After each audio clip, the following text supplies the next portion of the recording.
3 years ago this summer, my mom died. My parents had been together nearly 50 years. They had a kind of fairy tale marriage in some ways, and they had a perfectly normal marriage in other ways. But they loved each other dearly and fiercely, and that's pretty rare in this day and age. My mom died of Alzheimer's, and as she was starting to really be limited in where she went and things she did, my dad thought to get her a gift that she'd wanted but not allowed herself to have for a long time. He got her a dog. Cassie's quite content. She's like, this is great. He got her a mini Australian Shepherd. Really cool dog, by the way. And they loved that dog. Oh my goodness, they love that dog. He slept with my mom.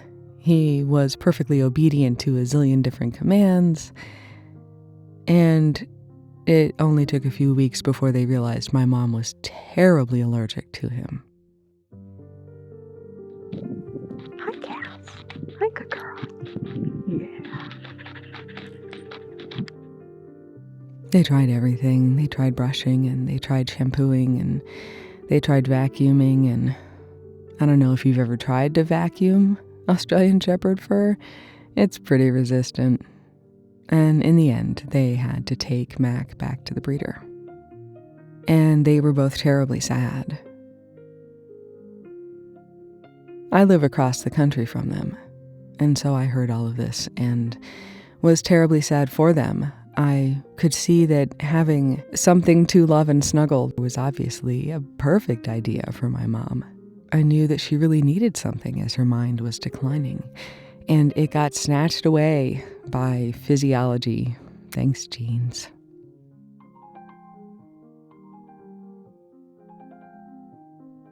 After my mom died, I decided I would try and find my dad the right dog.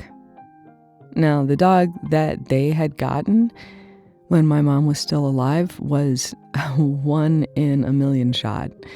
A perfectly trained show dog with a disposition like silk and no disorderly bones in his furry body.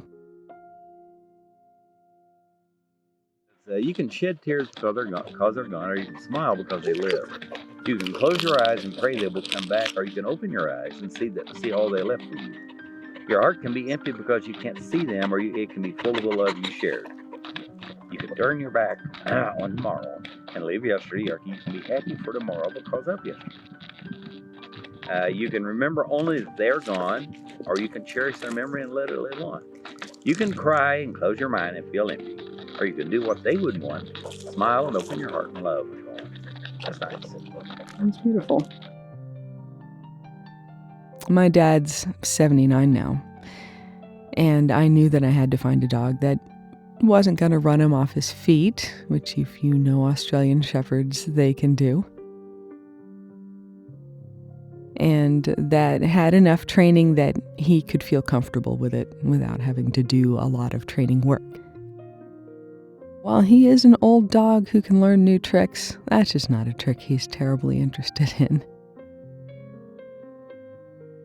Drinking beer every day is healthier for you than being dead.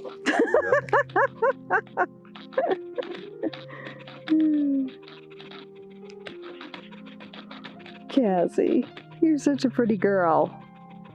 You just look very contented with life. I'm impressed. It took 2 years of calling and asking Australian Shepherd kennels from the Rocky Mountains to the Pacific Coast. And I found a few candidates and they never really worked out. And then a couple months ago, I stumbled across yet another very sweet lady running a Australian Shepherd kennel that she was having to close because plague and money do not go well together, and the business was going under. Cassie, I didn't realize it, but I guess I'm making this week's video right now.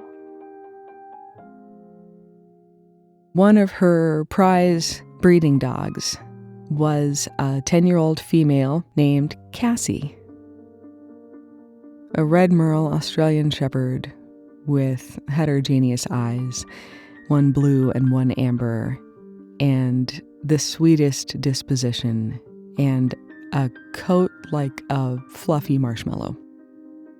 You put your hand on her fur and it's like you are touching the stomach of a kitten.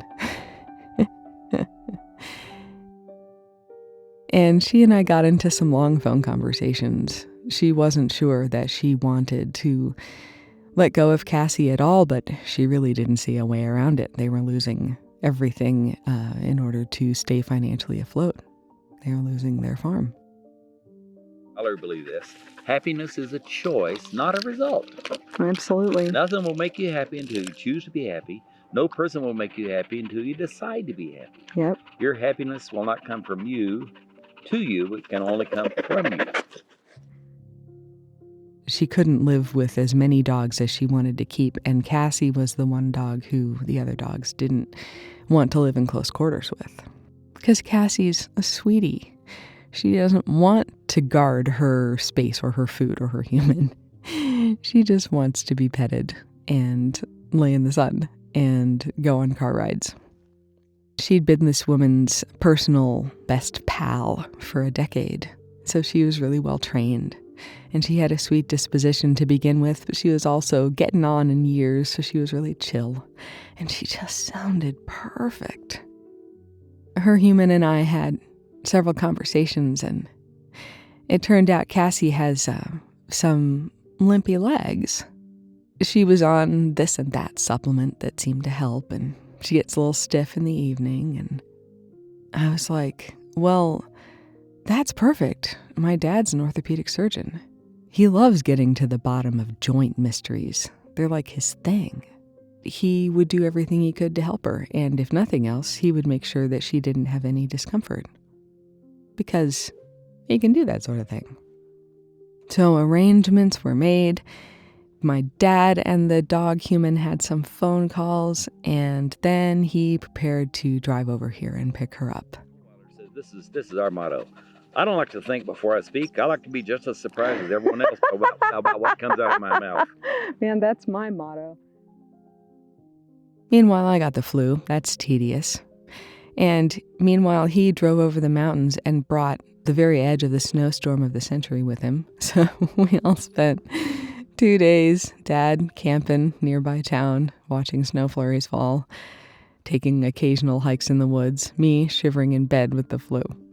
And then all the while I'm thinking, God, I hope she doesn't decide that we're flakes or something.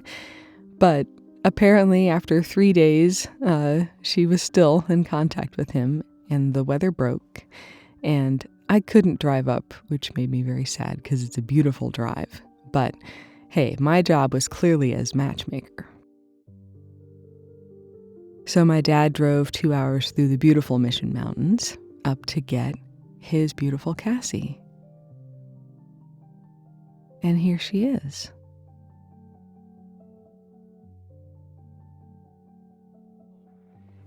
John wants me, when the dog dies, I mail this collar back. He has all the collars of all the dogs they've ever had that died. He keeps them. Oh, And that is so sweet. I said, yep, I'll do it. Her humans loved her so much. They cried to see her go. They were so confident in the way my dad was with her that they wouldn't let him pay anything for her. They were just like, we can see she's going to a good home, and that's all we need to know. And so this is my dad's first walk with Cassie, with me and my border collie, Wish. Cassie had been in the car for 2 hours. She was a little stiff, so after we'd been walking for about half an hour, we found this shady patch under the tree.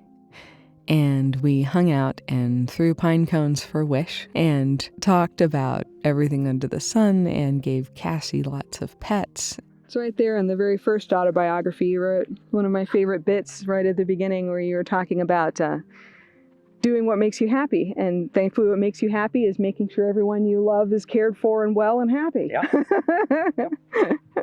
And now she's under that umbrella. It's just really obvious to me that things are going to be good for her.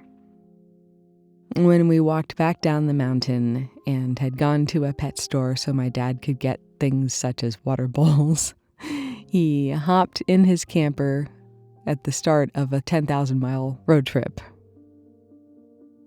I watched her sitting in the passenger seat, and I had this bolt of joy.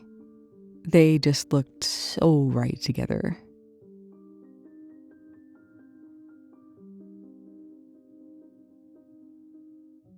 Welcome to the family, Cassie.